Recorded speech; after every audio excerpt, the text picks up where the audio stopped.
નમસ્કાર દર્શક મિત્રો, ધ લોકસત્તા શોમાં આપનું સ્વાગત છે। બિહાર વિધાનસભા ચૂંટણીના પરિણામો આવતા જ લાલુ પ્રસાદ યાદવના પરિવારનો આંતરિક વિખવાદ ખુલ્લો પડી ગયો છે।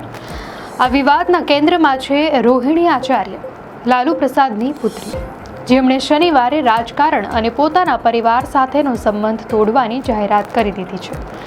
આ એ જ રોહિણી છે જેમણે 2 વર્ષ પહેલા પોતાના પિતાને જીવનદાન આપવા માટે પોતાની કિડની દાન કરી હતી, જેના કારણે તેમને દેશભરમાં ખૂબ પ્રશંસા મળી હતી।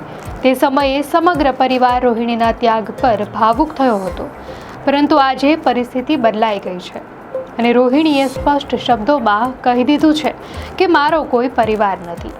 રોહિણી આચાર્યએ સીધો આક્ષેપ કર્યો છે કે તેજસ્વી યાદવના નજીકના લોકો, ખાસ કરીને સંજય યાદવ અને રમીત, જવાબદારી લેવા માંગતા નથી અને આ લોકોએ જ તેમને પરિવારમાંથી દૂર કરી છે। તેમણે સવાલ ઉઠાવ્યો છે કે પાર્ટીની આટલી ખરાબ હાલત કેમ થઈ।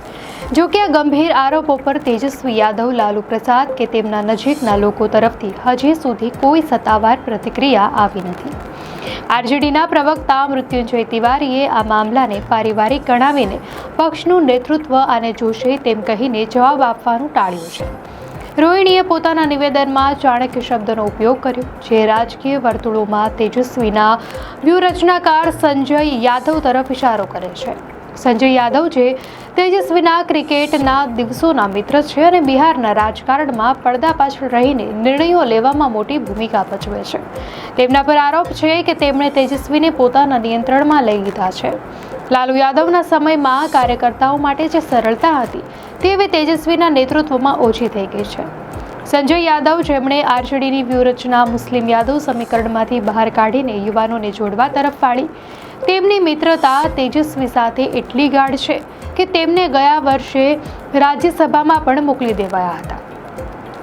આ વિવાદની શરૂઆત ગયા સપ્ટેમ્બરમાં થઈ હતી, જ્યારે રોહિણીએ સોશિયલ મીડિયા પર બિહાર અધિકાર યાત્રામાં સંજય યાદવ ફ્રન્ટ સીટ પર બેઠા હોવા પર નારાજગી વ્યક્ત કરી હતી અને લખ્યું હતું કે ફ્રન્ટ સીટ ફક્ત ટોચના નેતા માટે હોય છે।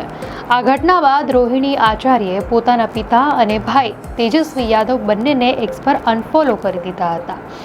રાજકીય વિશ્લેષકો માને છે કે આરજેડી પાસે હજી પણ મોટો વોટ બેંક છે અને ભૂતકાળમાં પણ પક્ષે ખરાબ પરિણામો પછી જોરદાર વાપસી કરી છે। તેથી આ પારિવારિક વિવાદ તાત્કાલિક મોટો દેખાવો હોવા છતાં તેજસ્વી યાદવ આ સંકટનો કેવી રીતે સામનો કરે છે તેના પર પક્ષનું ભવિષ્ય નિર્ભર રહેશે।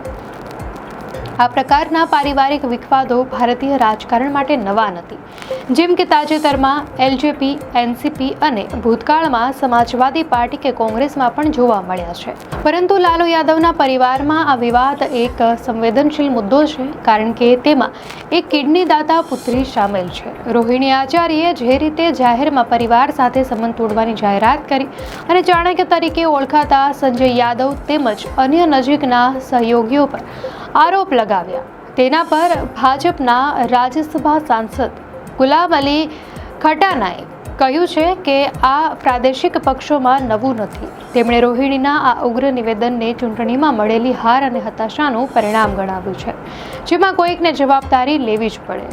રોહિણીએ જાહેરમાં પોતાની સાથે થયેલા અપમાન, ગાળાગાળી અને ચપ્પલ ઉઠાવીને મારવાની ધમકી જેવી ગંભીર ઘટનાઓનો ઉલ્લેખ કર્યો છે, જેનાથી વિપક્ષને આરજેડીના આંતરિક સંઘર્ષ પર બોલવાની તક મળી છે। બીજી તરફ લોક જનશક્તિ પાર્ટીના પ્રમુખ ચિરાગ પાસવાન રોહિણી આચાર્યના ભાવનાત્મક નિવેદનના સમર્થનમાં આવ્યા છે।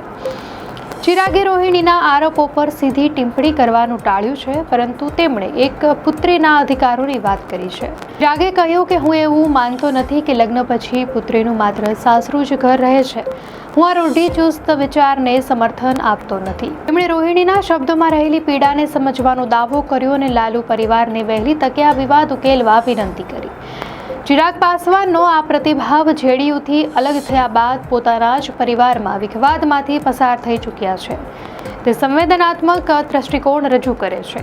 જો કે ભાજપના પ્રદેશ અધ્યક્ષ દિલીપ જયસ્વાલ જેવા નેતાઓએ આ મામલાને લાલુ પરિવારનો આંતરિક પારિવારિક મામલો ગણાવીને વધુ ટિપ્પણી કરવાનું ટાળ્યું છે, પરંતુ સાથે જ તેમણે લાલુ યાદવ અને રાબડી દેવીને વિનંતી કરી છે કે તેઓ આ પરિવારને તૂટતા બચાવે। તેમણે વાત પર ભાર મૂક્યો છે કે રોહિણીએ લાલુ યાદવને કિડની દાન આપીને જે આદર્શ રજૂ કર્યો છે તે જોતા પરિવારનું વિભાજન યોગ્ય નથી. અત્યાર સુધી લાલુ યાદવ કે તેજસ્વી યાદવે રોહિણીના આરોપો પર ખુલીને કોઈ પ્રતિક્રિયા નથી આપી, પરંતુ જેડીયુના પ્રવક્તા નીરજ કુમારે લાલુ યાદવના આ મૌન પર પણ સવાલ ઉઠાવ્યો છે. નીરજ કુમારે કહ્યું છે કે રોહિણી સમગ્ર બિહારની દીકરી છે, તો લાલુજી મૌન કેમ છે? કૃપા કરીને પોતાનું મૌન તોડો. વિપક્ષના નેતાઓ સ્પષ્ટપણે આ સંઘર્ષને આરજેડીના ખરાબ સંકેત અને પાર્ટીના વિઘટન તરફ ઇશારો કરી રહ્યા છે, જે તેમના મતે લાલુ પરિવારની સત્તાની લાલસા અને આંતરિક સંચાલનમાં પારદર્શિતાના અભાવનું પરિણામ છે. દર્શક મિત્રો, આ ઘટના અંગે આપની શું પ્રતિક્રિયા છે અમને કોમેન્ટમાં ચોક્કસથી જણાવશો. અને જો આપને આ માહિતી સારી લાગી હોય તો વિડીયોને લાઇક કરો અને ચેનલને સબસ્ક્રાઇબ કરો.